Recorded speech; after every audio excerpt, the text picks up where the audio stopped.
experience in spring of '95, and I just was blown away by it, and have wanted and tried unsuccessfully all these years to have her come. So it's been just a wonderful treat to have her here, and so please give a warm welcome for Ranelle Wallace.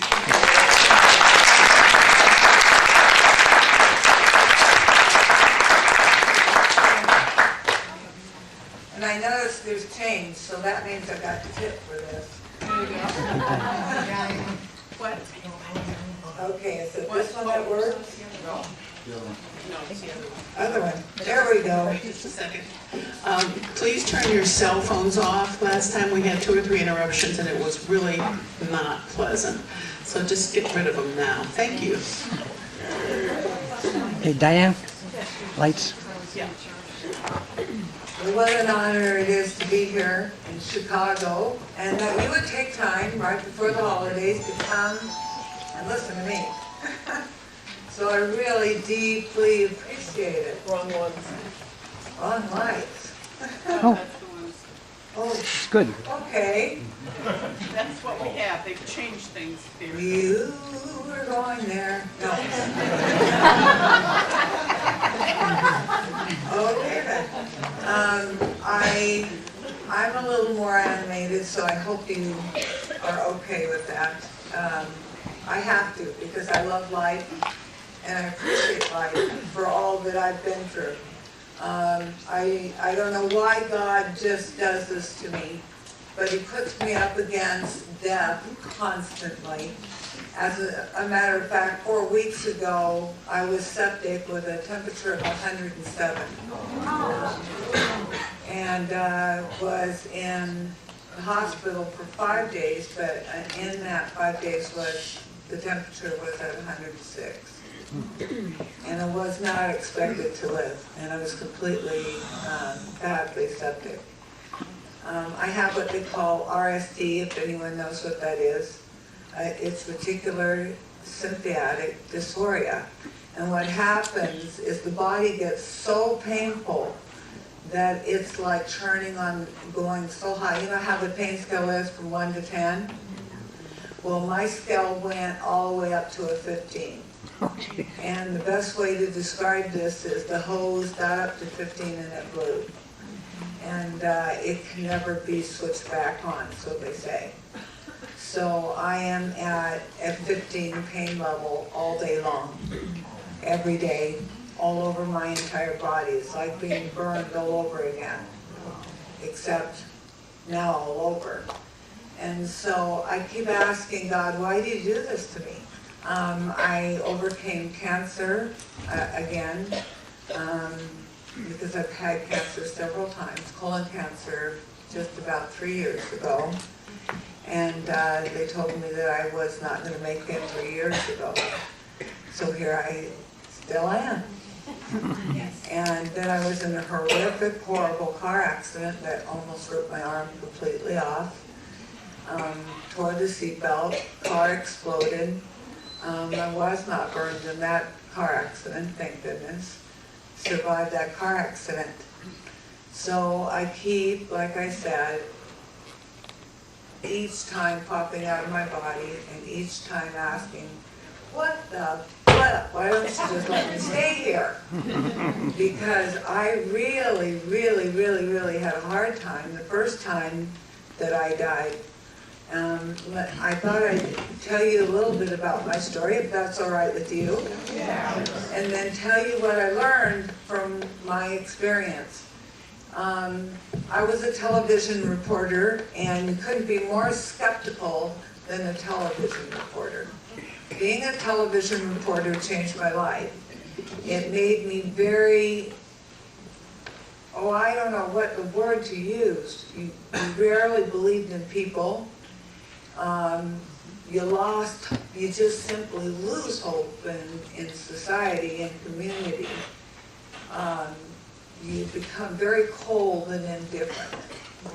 And this is how I had become, because you had to report on everything you saw, and you can't get attached to any story. And so I just became very, very cold and indifferent. And most television reporters are very, very, very competitive.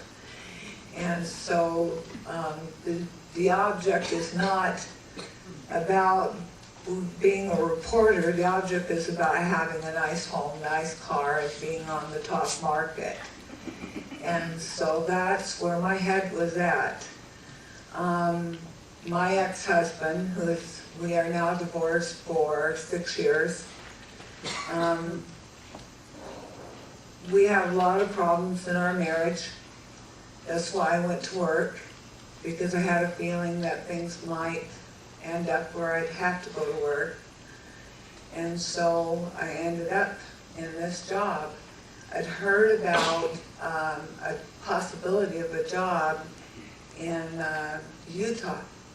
And the moment that I had heard about it, these feelings came over me so strong not to go on this trip. We had a small beach bonanza airplane. We lived in a place called Bakersfield, California.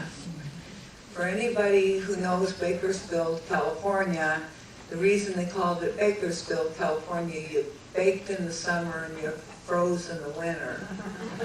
And so you always wanted to get out of there. And so we got this small beach bonanza airplane to get out of the weekends and get over to the beach, go over to Los Angeles, go to San Francisco. And so having a small plane was a wonderful, wonderful gift, or, to me. It felt wonderful to get away above the earth and finally get into a place of silence, away from all the chaos. I still fly and love to fly. And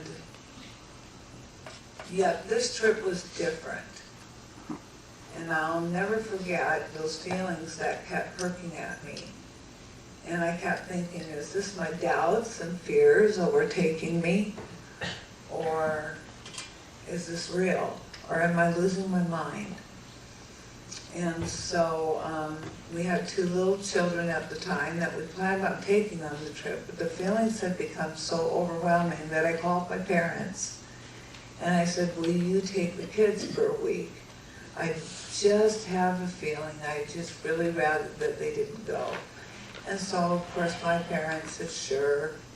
And we got this trip together, started flying. We had to get over to Rialto, California to drop the kids off. And it was on that flight that the feelings became so overwhelming that I grabbed a pad of paper on a legal pad that my daughter was drawing on, and I pulled it forward and I started writing out last will and testament. Now when my husband saw last will and testament, he started laughing. He said, aren't you taking this a bit too far, Ranelle, really, honestly? He said, I think this is just your paranoia of flying.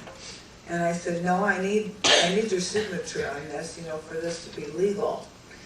And there were only 3 letters in the entire world that scared my husband, and still do to this day. And it is the only thing that scares him, and it's called the IRS. All I had to say is, that bank and the money, the IRS, if you die, will get it all. Give me that paper. And then he signed it. And we folded it up, and this is just a small private airport. And my parents were, Mom, come toward me in a suitcase, and I said, Mom, there's a little piece of paper inside that suitcase. What I want you to do is just put it someplace safe, someplace where, if in case something happens, I want you to open that letter. And she goes immediately, like parents do, Ranelle, what's wrong? We do that as kids, to our parents, to our kids. Yeah, I said that right. I'm still a kid. And so my mom said, what's wrong? I said, Mom, I have a strong feeling. And I had this dream last night that I was walking through a graveyard, and I remember the fog being over the grass, and it was wet. And I passed an angel statue, and I came to a flat stone. And when I looked down at the flat stone, I saw a name on there. And I fell to my knees and I said, oh God, please don't let this be. And she says, well, whose name was on there? I said, I don't know. But just in case something happens, please love the kids like I love my children. And she goes, you're not going. I said, Mom, things are going to be just fine. Terry then started calling me. That's my now ex-husband. Come on, Ranelle, let's go. Let's go. We got to get out of here. Let's go. So I started going to the airplane when I heard a sound, and it was a crinkly sound. Crinkle, crinkle, crinkle. Last will and testament, don't you dare leave me with these kids. Now get back here right now. I said, Mom, it's going to be fine. Don't worry about it. You know, we're going to say prayer. You know that one sometimes we do in our, we say these little prayers. I don't know if you do, but I always say, Dear Father, please get us there and safety and no harm befall us, and please, no ticket. Oh, you know that one, I take it. And so we took off, and I said, things are going to be fine. And I saw my mom holding the kids in her arms, and she was crying. And somehow in my heart, I knew that I had now made a choice. Somehow that was, have you ever done that? Or felt that? So we got up to Utah, and the weather was beautiful, and I thought, see, that was just my fear of flying. Because this was me feeling crazy. And we got up there for about a week, and we heard about a horrible snowstorm that was coming through the southern part of Utah. And a week with Terry was enough. He was driving me crazy. I couldn't take it anymore. And I had made a decision that we would get a divorce when we got home. And I distinctly remember we just argued, and fought the entire time, and we had made our trip short because of that. And so we got in the plane, and it was just like a day like today, no different. You know, in California, we're used to weather like this, and the weather comes down just like here, I'm supposing. You get a little bit of trickle of rain, and that's it, right? Well, you know, we took off, and it was just like that, trickle, a little bit of rain. We'd heard that the storm had not even gotten to, you know, southern Utah. We were beating this horrible storm, the worst storm of the season, the worst storm they thought would ever hit Utah. And so we were taking off, and we got about middle way of Utah. And if anyone's ever been through Utah, you know what that's like. The middle of nowhere in Utah is like the middle of nowhere of a desert with nothing. And suddenly, as we hit that middle part of Utah, the storm got worse. There was only one door, and the door was on my side of the plane. And this is why I had this little doubt about flying and why I had a fear of flying. In this A36 Beach Bonanza, you can't miss them, they have a little detail on the back. Every once in a while, the door would fly open during flight. Yeah, you'd be burned too. And I always had these visions, you know, of the pressure and being sucked out of the plane, and off went Ranelle. And of course that never happened, but I always felt that way. And so here we were now in this snowstorm that was now coming down, and there were lightning bolts hitting all around us. The plane was now really unstable. Terry said, reach out and grab a hold of the door and hold on to it until we get to Las Vegas. Now Las Vegas, as far as I was concerned, was as far as the North Pole. It was quite a ways away. Now you know why we had problems in our marriage. I said, I am not going to do this. I said, get this plane down now. And he had always knew how to land on dirt roads and roads. We had practiced it quite a bit in case of an emergency. He says, Ranelle, do you see anything? I said, yes, I saw a truck. I swear I saw a road. And so he had circled, and sure enough, there was a road. And it was a dirt road. And so we made a decision to land on this dirt road. The wheels went down. I was holding on to the door with a tight grip, and of course it was going in and out a little bit because of the wind and because, you know, of this horrible storm. And just moments before we were about to land on this dirt road, he changed his mind. I said, what are you doing? Get the plane down. He said, we can't. See that little pothole in front of us? If we do, the plane will flip over and we'll die. So hang on. He pulled up on the steering column and we went, woo, up. I said, you're out of your mind. Put this plane down now. I swear, Terry, put the plane down now. What had happened is as we were going up, the wind had gone across our wingtip, and as it did, the plane went a little bit to the left, and it hit a juniper tree.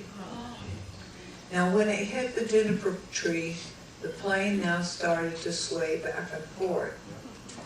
And of course, I was swinging now in and out of the door. And I was scared to death we weren't going to make it. And what do you do when you're scared to death? Right. You're right. I don't care if you're agnostic, Rick. You're going to pray for the first time in your life. And God's going to become really real at that moment. And so I said, and then what else do you do? You make promises, don't you? You bet you do. Dear God, if you get me through this, I swear I'll never fly again. Just get me through this, get me through this. And so Terry then decided to try to approach that road again. Okay, calm down. We'll try to approach that road again. He came around this hill. And as he came around this hill, a miracle. An old abandoned military airport. I said, thank you, God. Oh my gosh, I can't believe this. He said, now this is the plan. We're going to get the plane down, get to the end of the runway. I want you to slam the door and take off. We're going to take off again. I looked at him and I said, are you out of your mind? Didn't you hear my prayer? I mean, I was screaming it. And so I thought about it for a minute, and I looked at him, and he was determined. He got to the end of the runway, he stopped. I looked at the door, I looked at him, and which one do you think looked better at that moment? The door, of course. So I kicked the door open, and I jumped out of the plane, and I always wore heels, and I still do bigger than this. But because of my RSD, I can't now. I used to wear 6-inch heels. And so here I was walking down the runway. He says, what are you doing? Well, I'm walking back to California. I told you I was never going to fly again. This is why we have problems. You never listen to me. And he says, oh, come on, Ranelle. This is the most ridiculous sight you ever saw. You should have seen this plane chasing this woman down the runway. Get in. Finally, he stopped the plane. And I said, I'm glad. Are you finally listening? No, I'm paying attention to the truck that's coming here to find out where we are. And sure enough, there was this old green truck coming up, and it was a farmer in there. I said, where are we? And he said, you're in a small town called Delta, Utah. Now, Delta, Utah was so small it didn't even have a stoplight. That's how small this town was. And I said, oh my gosh, do you have like a hotel or something? I just need something comfortable to sleep in. He kind of looked at me and said, well, we have one hotel. I don't know about comfortable, but we do have one hotel in town. I said, take me to it. And so we put the luggage into the truck. I said, thank you, God. Thank you for letting me do this. we get to the hotel, and wow, what an interesting hotel. I was just there this last summer, and the carpet's still green. Nothing has changed. The room still looks exactly the same. In fact, I slept in the same room and was just shocked. We went into the room where we slept that night, and I began to have a dream.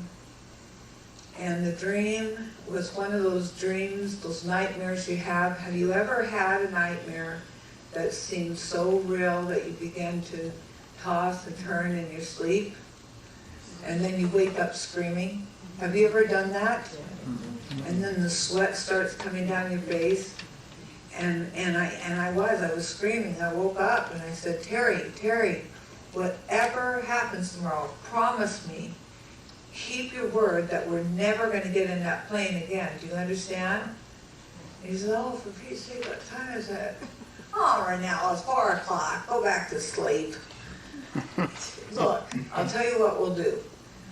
There's a small town nearby. We'll just fly there, get her, just go back to sleep. We'll rent a car and go home.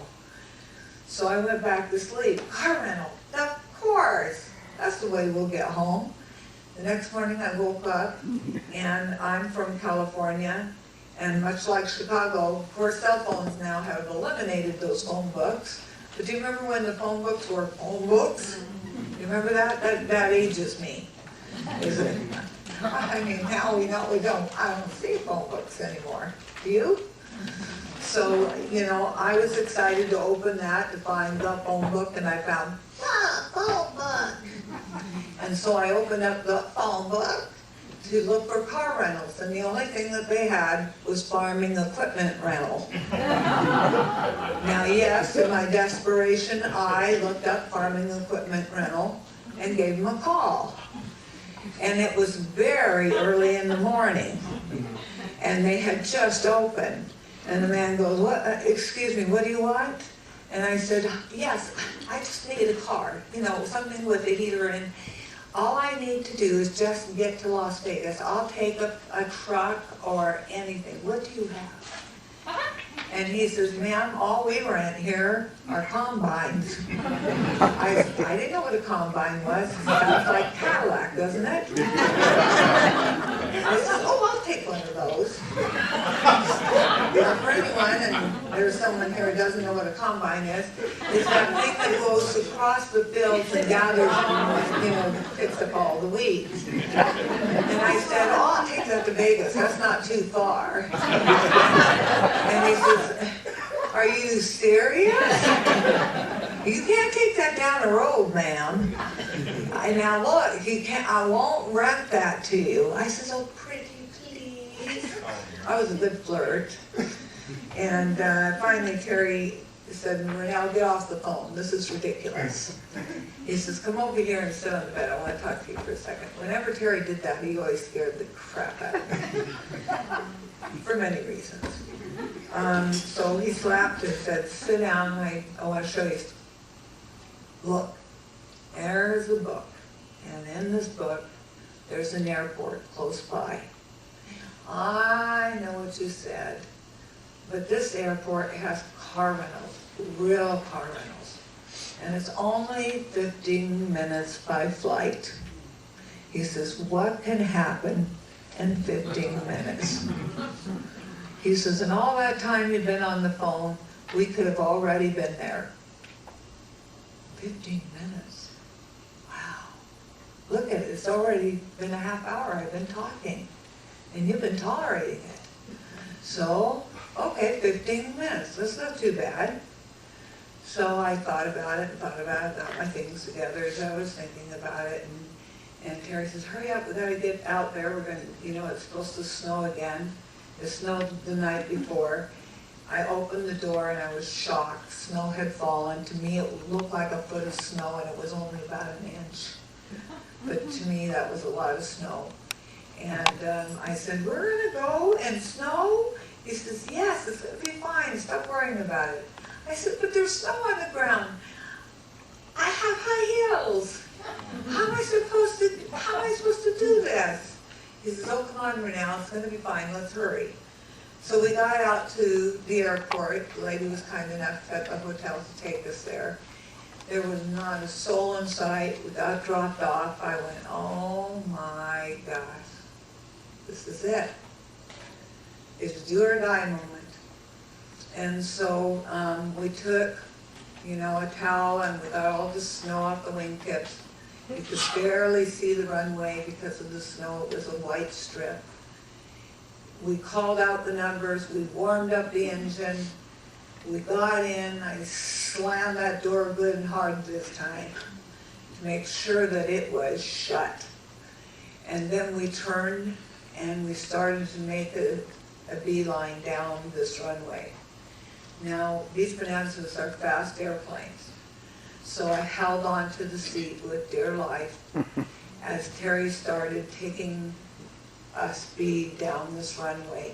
Now, have you ever seen a tire on an airplane and snow? It just started going down the runway, and as it did, it started slipping back and forth on the ice. And I said, Terry, stop, stop. He says, what's the matter? I said, I had a dream last night, and this is the dream. I said, I dreamed we were in a plane crash. Please stop. If you've never listened to me before, listen to me now. Let's not do this. He said, it's going to be all right. I said, Terry, stop. We're not going to make it. I can see the speed. And look, there's the end of the runway. And Terry started pulling up on the steering column, and we were not getting lift. I said, what's the matter? What's the matter? Why aren't we getting lift? He says, well, it's because there's ice on the wingtips. I forgot to get the ice on. Jeez. Yeah, that's what I said. And so he turned the switch on. We, at that very moment, the wheels started to touch the end of the gravel. We got a little bit of lift over that fence. I screamed, now turn it around! And he says, we can't. If we try to turn the plane, we will stall. We're too low. Now let me get some more lift. I told you about this.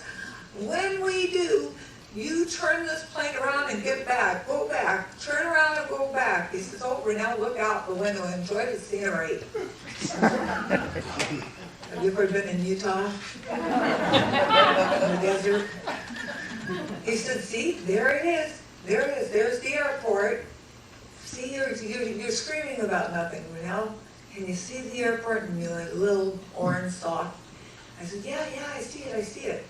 So we're getting closer and closer, and I could see the 15 freeway that leads through Utah, and I saw a little bit of the mountains. But the clouds were really thick this day, and they were further down than they were the day before.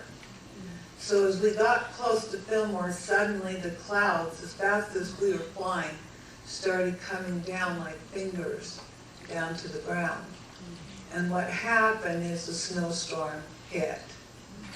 And it hit with a fury. And it was a complete whiteout.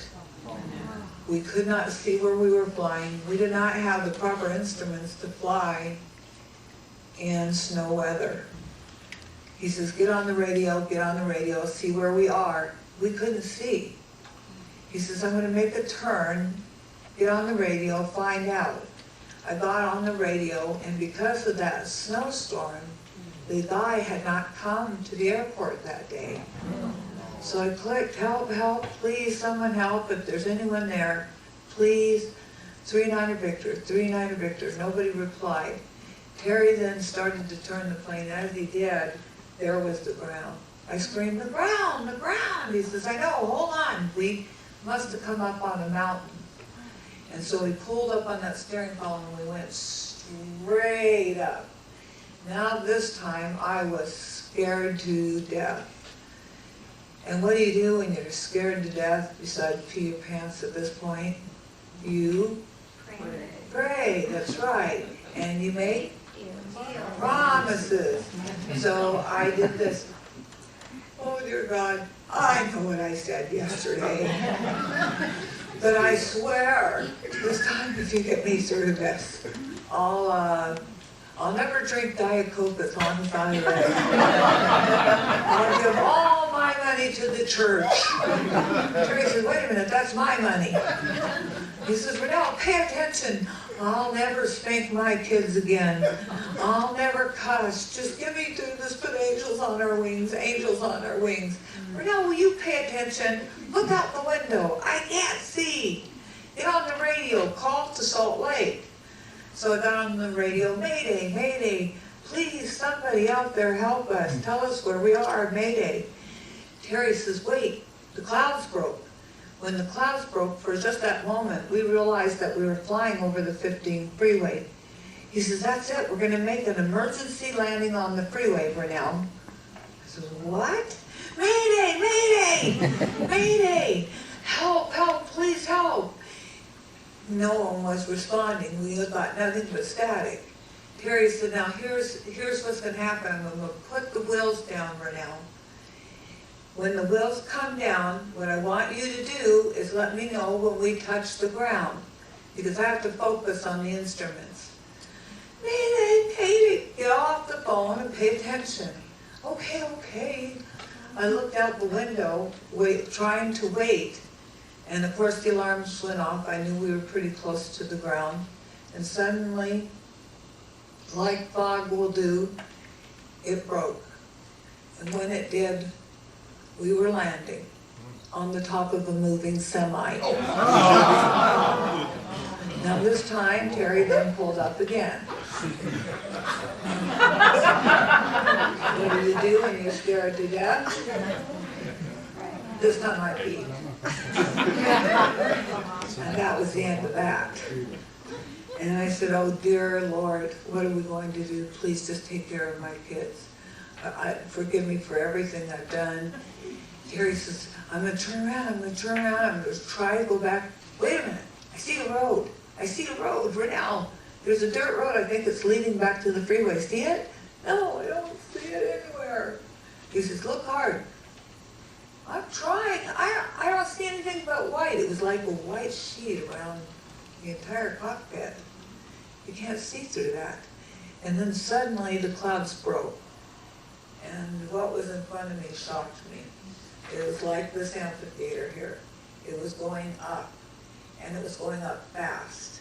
And I said, oh my gosh, the ground is coming up. It's coming up. Chunk, chunk, chunk. We had come into a mountain at 200 miles an hour. When we hit, the propeller had topped off the top of the juniper tree. Terry tried to save our lives by pulling up on the steering column so that we could try to keep from hitting the mountain. There was just no way. The mountains were too steep and too rocky, and we came and we belly flopped against that mountain. Now, when we belly flopped, to reports, what it said is that we had exploded on impact from the gas. And so when we exploded, we started then skipping up the side of the mountain.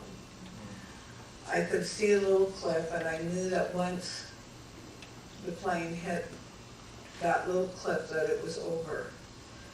And I said, please, forgive me for everything I've done. Please take care of the kids. Please take care of the kids. And suddenly the plane came to a dead stop in front of that cliff. I was shocked. There wasn't a scratch or a bruise on us. Thank you, God. And then Terry screamed, Ranelle, get out! Get out! I looked over at him. What's the matter with you? We just survived a plane crash. He said, look, look. And then I looked over the windshield, and we were completely engulfed in flames. The whole plane was completely orange. I could see in film everything getting extremely hot very quickly. Remember when Jelly Belly were in? Jelly Belly shoes, the little plastic shoes? Well, they were now melting off my feet. And the paint from the plane started melting onto my pants. My hands were now beginning to bubble up. I quickly undid the seatbelt. I turned to that door, you know that door that always opened? I started to work on the handle and I couldn't get the door open. I gotta get out, Terry's gotta get out.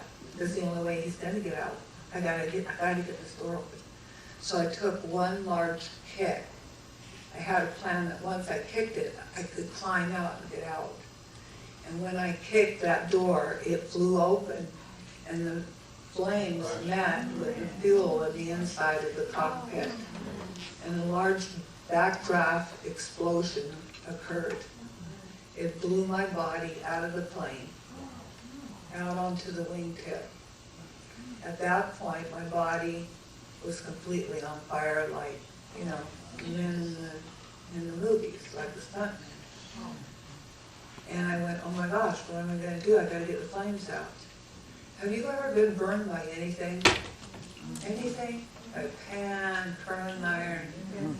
You know that terrible stinging sensation? Remember that in your mind? How that feels? I'm feeling that right now. But remember how that feels? That stinging sensation was so overwhelming that I literally fell to my knees and started crawling. And as I did, I saw patches of snow between the rocks.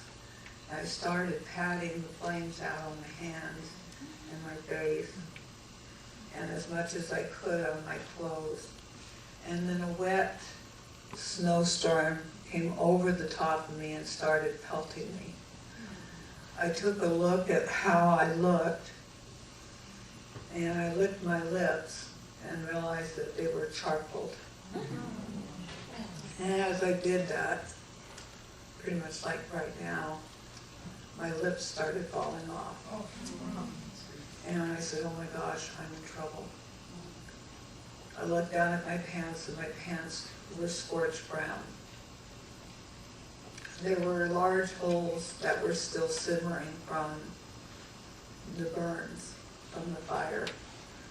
And there was a piece of carpet that had glued to my chest from the explosion of the plane. The carpet was the carpet on the dashboard, and it had glued to my chest. Everything else on me, shoes, coat, everything on me was burned completely off. Examining myself, I knew that I was a goner. I was in trouble. And where was Terry? I need help. Oh, he must have gone and help, that's it. Terry! Where are you? No answer. Can't be. I heard the crackling of the flames. I turned over and I looked, and there was a large 30-foot flame. And Terry was inside that flame. His body was hunched over the steering column, and his eyes were closed. And as far as I could see, he was burning alive.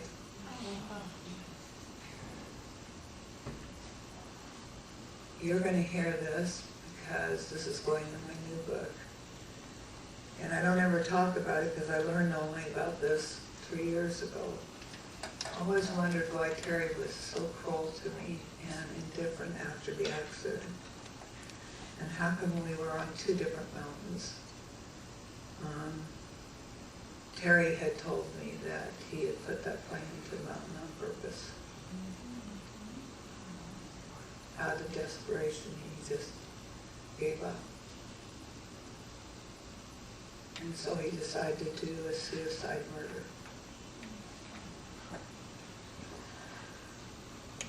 As I was trying to scream to tell him, get out, Terry, get out. I need your help. Get out. He wouldn't come to. I went over to the end of the wingtip and I really said, this is enough. This is enough. I don't want to pray anymore. I'm really pissed off. If there's a God alive, I need to know it, and I need it now. I don't want any pretend person that I was taught to believe in. Or an invisible something out there that I can't see. I need your help, and I need it now. Do you understand me? Help. Oh, that's right. Somebody may have heard us. That's it. Somebody may have heard us crash. Help. Please help. Help. At that very moment, Terry stood up inside of the plane with his hand extended out, reaching to an invisible something. He walked out of that plane. When he walked out, he was completely unscathed. Nothing on him was burned.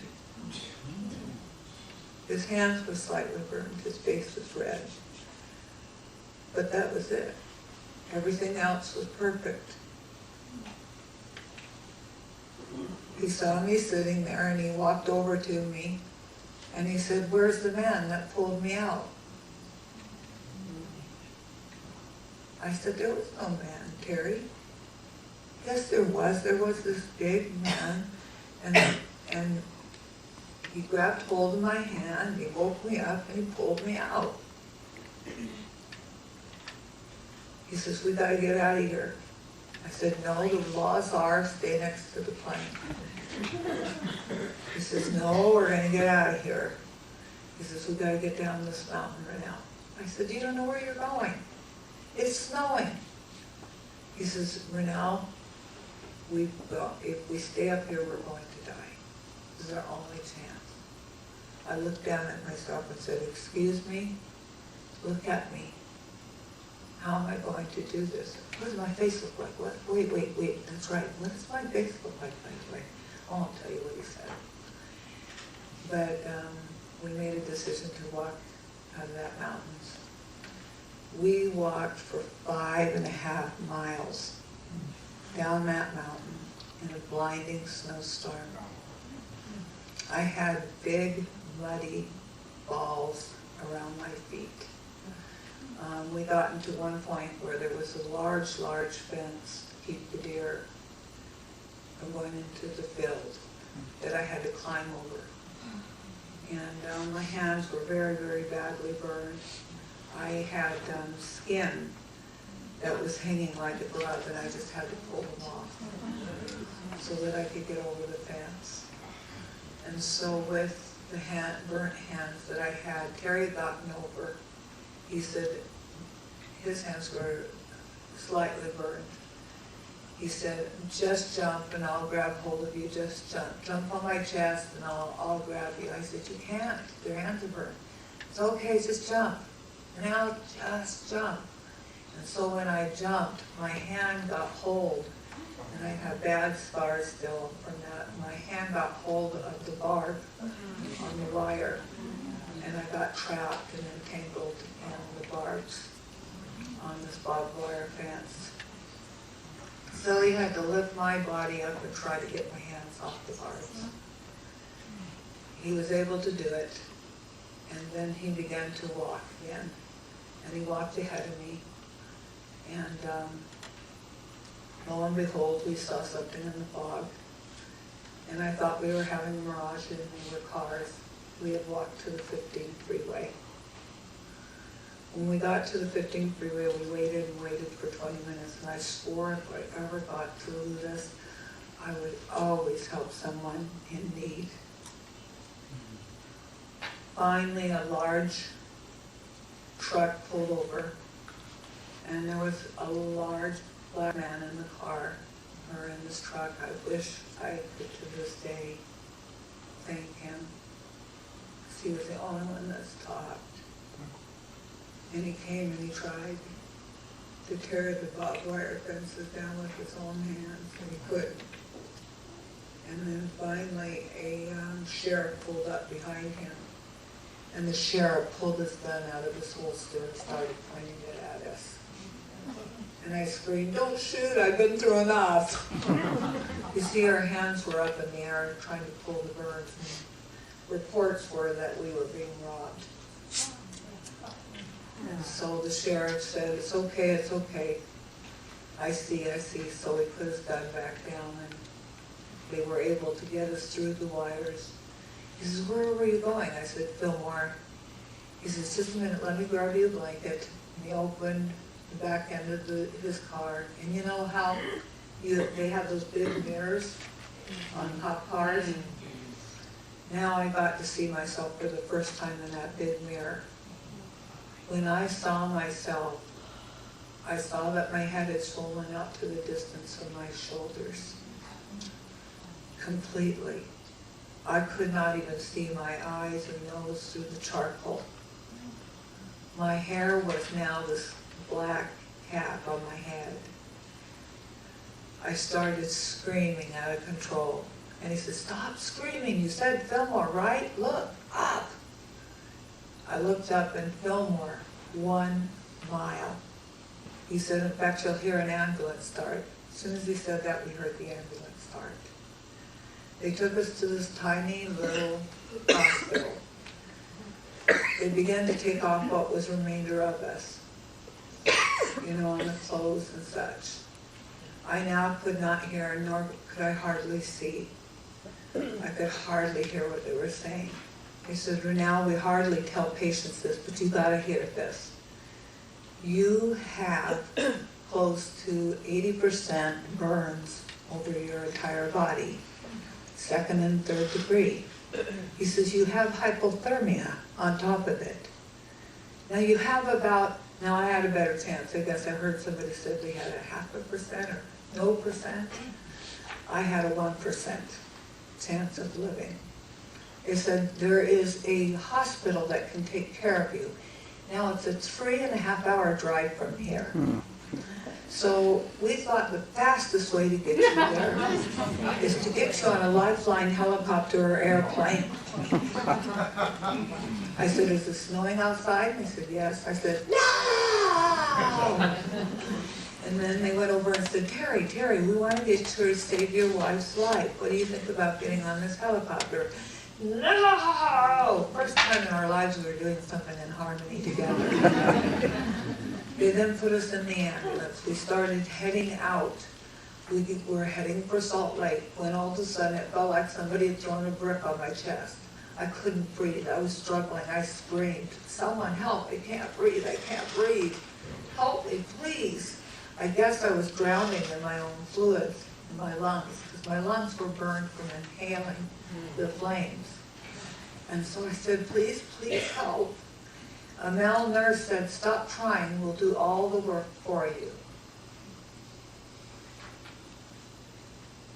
And when he said that, I gave up.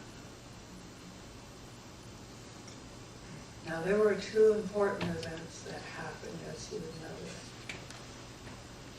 One was the realization that there is a God. The second is, what you say and what you believe is what you create. So when he said give up, I gave up. I then started going through what you hear of the tunnel experience. And I saw and heard noises around me of people talking that it sounded familiar. But I couldn't see them. Those were my guides. I then knew I was badly burned. And then suddenly I saw my life review in circumference around me. And then I saw all of my life. And when you see your life, you look for the worst things you've ever done in your life. The bad things. So I looked for them, and guess what? They were gone. And why were they gone? Because I had asked for forgiveness. So they were gone. But I was a good person too. I saw all the bad things I'd done, yelling and screaming at the kids and all of that.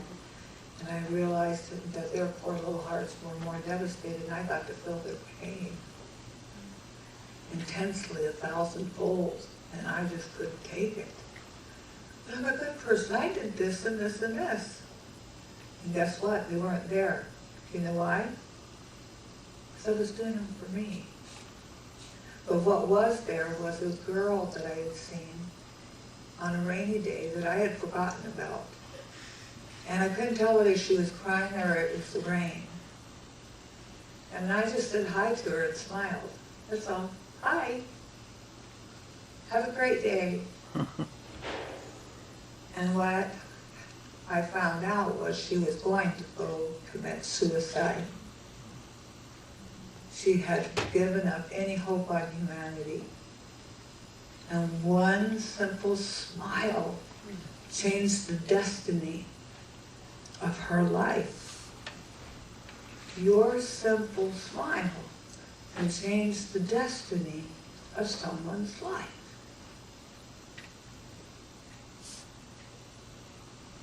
I then saw a pinpoint of light and went into it. It was brighter than the sun. I went, oh crap, I've already been burned. No! Too late. I was in this light. And it was a gray-white light. It was beautiful. And the love was so intense. It was overwhelming me. I looked down at my hands and I went, oh, cool, they're not burned. And they were jelly-like with light going through them. And I was just so happy. And joy filled my soul. And this love was energy. It was energy. It felt so good and peaceful. Oh boy, those drugs really did work.